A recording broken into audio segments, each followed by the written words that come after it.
But what I'd like to talk about just for a minute is income tax history and why tax exempt wealth, in my opinion, is extremely important.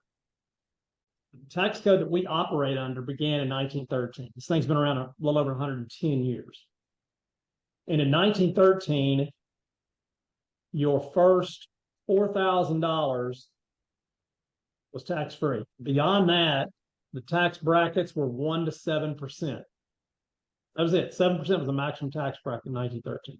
Federal government loved it. They figured out real quickly that this is a gold mine. By 1918, the top rate had moved to 73% in 5 years. By 1941, it was 81%. Now, this was on income of over $2 million.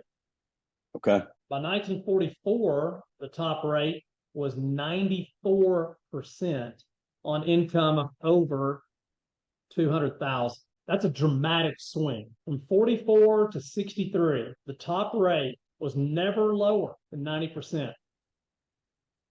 1981, it was lowered to 70%.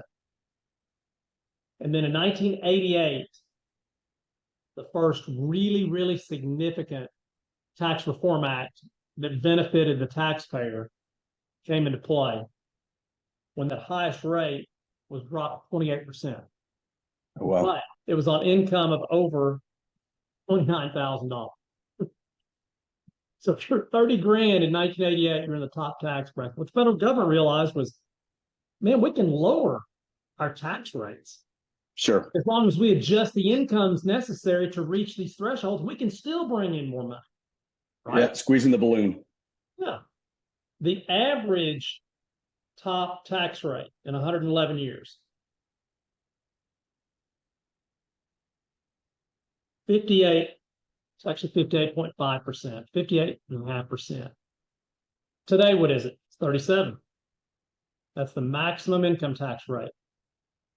The average top income needed to reach that top bracket or the top rate, 283,000. Today, if you're married filing jointly, like 693,000 change to reach 37%. A point in bringing this up and just giving you a 5-minute history is this, John.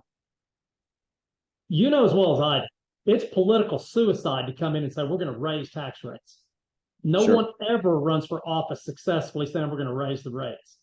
But what no one ever talks about is what income it takes to reach certain brackets. Those things are so easily manipulated. And we've got no idea that when we saw what happened in 1988. So this is what, for me personally, this has impacted me. It's impacted the way that I deal with my clients now in trying to get as much wealth legally off the radar of the IRS.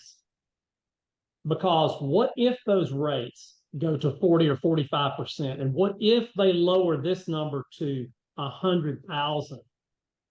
Suddenly you're hammered by taxes. And we're just at their mercy, is what it boils down to. Yep.